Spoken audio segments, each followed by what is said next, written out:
참된 행복의 비결. 새해가 되면 사람들은 새해 복 많이 받으세요 라는 인사를 주고받습니다. 서로 복을 기원하는 것은 듣기에도 좋고 아주 아름다운 모습입니다. 이처럼 사람이라면 누구든지 복을 받기를 바라고 모든 사람은 행복해지기를 원합니다. 그러나 참된 행복이 무엇이고 또 그것을 어떻게 받을 수 있는지를 아는 사람은 많지 않은 것 같습니다. 흔히 사람들은 행복을 이 세상에 있는 모든 것들을 마음껏 누리는 것이라고 생각합니다.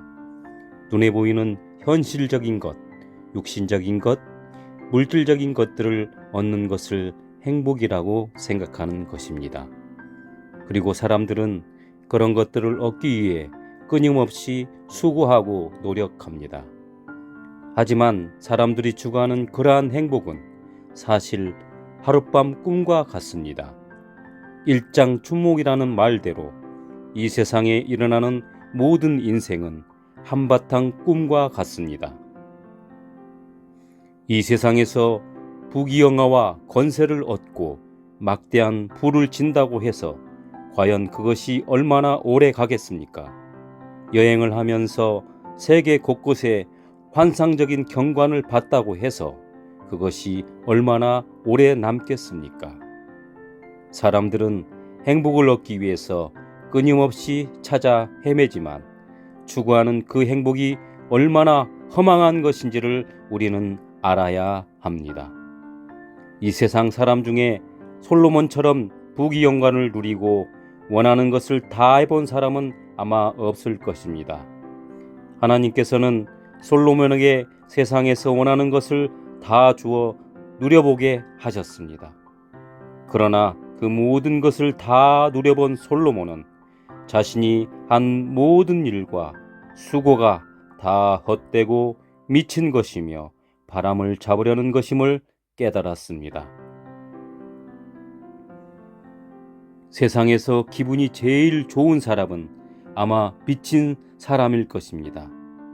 몇 년 전 길거리를 걸어가다가 한 여자가 희죽희죽거리면서 웃고 있는 것을 보았습니다. 지나가는 사람들은 그 여자를 가리켜 미쳤구나, 참 안 됐네 라고 말했지만 저는 문득 이 여자가 지금 세상에서 가장 기분이 좋을 것이라는 생각이 들었습니다. 실제로 미쳤다가 제정신이 돌아온 사람의 이야기를 들어보면 그때가 제일 기분이 좋았다고 말합니다. 이 여자처럼 미치지 않았다 하더라도 사람들은 각자 세상 곳곳에 미쳐 있습니다. 어떤 사람들은 돈이나 이성에, 또 어떤 이들은 술이나 취미에, 그리고 명예나 권세나 쾌락에 미칩니다. 평생 무엇인가에 미친 마음을 품다가 죽는 것이 인생입니다. 제가 우연히 신문 기사를 보았습니다. 독일의 켄트 카우젠이라는 세계적인 부자가 있었습니다. 이 사람은 독일에 15,000채의 아파트와 콘도를 가지고 있고 미국 샌프란시스코에 25개의 빌딩과 애틀란타에 53개의 빌딩을 가지고 있었으며 또 4,200개의 아파트와 콘도를 추가로 소유하고 있었습니다. 그런데 그가 57세에 자살했는데 자살의 이유가 자기가 원하는 만큼 돈이 벌리지 않았기 때문이라고 합니다. 사람은 이 세상을 다 집어삼켜도 만족하지 못하고 갈등과 불안, 두려움 속에서 살아가는 존재입니다. 모든 사람들은 이 세상에서 기쁨과 행복과 만족을 찾아 끊임없이 노력하고 헤매고 있습니다. 자신의 욕구를 충족시키기 위해 지식이나 명예를 얻고 결혼도 하고 돈을 벌어 큰 집을 마련하기도 합니다. 온갖 향락에 몸을 맡기거나 여러 종류의 취미와 종교도 가져봅니다. 그러나 이 세상의 그 무엇도 우리 마음속에 있는 공허함과 괴로움을 달래줄 수 없다는 사실을 결국 깨닫게 됩니다. 큰 쾌락은 단지 더 큰 허물을 가져올 뿐입니다. 웃을 때에도 마음에 슬픔이 있고 즐거움의 끝에도 근심이 있느니라는 말씀대로 인간의 웃음은 일시적인 쾌락에 지나지 않습니다.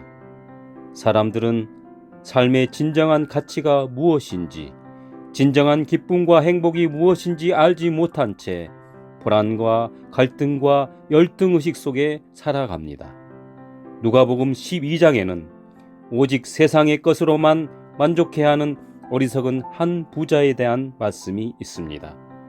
그는 영혼아 여러 해 쓸 물건을 많이 쌓아두었으니 평안히 쉬고 먹고 마시고 즐거워하자라고 말했고, 하나님께서는 어리석은 자여 오늘 밤에 내 영혼을 도로 찾으리니 그러면 뇌 예비한 것이 네 것이 되겠느냐라고 말씀하시며 그의 어리석음을 책망하셨습니다. 참된 행복은 돈과 지식과 명예와 권세로 얻어지는 것이 아닙니다. 그것들로 얻어지는 것이 일시적이고 육체적이고 물질적인 쾌락일 뿐입니다. 짐승은 단지 육신의 본능적인 욕구가 충족되면 만족하는 피조물입니다. 즉 먹을 것이 있고 암컷 수컷이 있고 새끼를 낳고 환경이 편안하면 짐승은 그 이상의 욕구를 갖지 않습니다. 그러나 사람은 모든 육신적인 조건이 충족되었다 할지라도 결코 그것으로 만족하지 못하는 존재입니다. 사람은 영, 혼, 몸으로 구성되어 있습니다. 그러므로 사람에게는 육신적 욕구, 정신적 욕구뿐만 아니라 그보다 더 중요한 영적인 욕구가 있습니다. 사람은 그 영이 하나님을 떠나 있으므로 하나님을 찾는 마음과 죄로 인한 양심의 불안과 영적 갈등 속에 처해 있습니다. 이는 하나님을 알만한 것이 저희 속에 보임이라 하나님께서 이를 저희에게 보이셨느니라 라는 말씀대로 사람에게는 하나님을 찾는 마음이 있습니다. 부모의 얼굴도 이름도 모르는 고아가 자기의 부모를 찾기 위해 아무나 붙잡고 아버지, 어머니라고 불러보는 것 같이 하나님을 멀리 떠나 하나님에 대한 지식을 완전히 상실한 인간은 하나님을 찾으려는 마음으로 온갖 우상을 섬기게 되었습니다. 살아있는 사람을 신으로 섬기기도 하고 짐승과 버러지 형상의 우상을 섬기기도 합니다. 이 세상의 모든 종교는 인간이 하나님을 찾아가려는 노력이라 할 수 있습니다. 마치 엄마를 잃어버린 어린아이가 엄마를 애타게 찾는 것처럼 말입니다. 엄마를 잃어버린 아이는 엄마를 만나기 전까지 결코 만족할 수 없습니다. 마찬가지로 사람은 하나님의 사랑을 깨닫고 하나님의 품에 안기는 그 이전까지는 참된 만족과 행복을 누릴 수 없습니다. 하나님이 사람을 창조하신 목적은 이 땅의 것을 주시기 위함이 아니기 때문에 영원한 생명과 천국에 대한 그 복스러운 소망을 얻기 전에는 진정한 행복이라는 것이 결코 있을 수 없습니다. 예수님께서는 평안을 너희에게 끼치노니 곧 나의 평안을 너희에게 주노라. 내가 너희에게 주는 것은 세상이 주는 것 같이 아니하니라.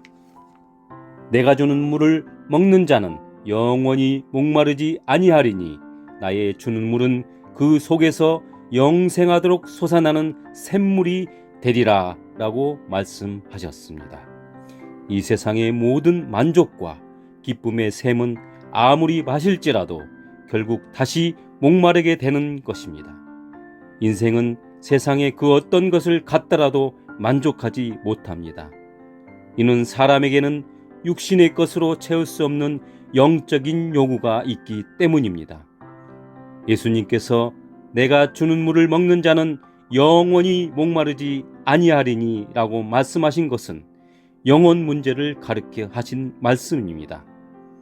예수님은 일시적인 육신의 문제가 아닌 영원한 영적인 문제를 해결해 주시겠다고 말씀하셨습니다. 사람은 하나님의 사랑을 깨달아 구원을 받고 영원한 생명을 얻어 하나님의 나라에 들어갈 수 있는 확실한 소망을 가질 때 비로소 참된 만족과 평안을 얻게 됩니다. 이것을 얻기 전에는 사람은 결코 진정으로 행복할 수 없습니다.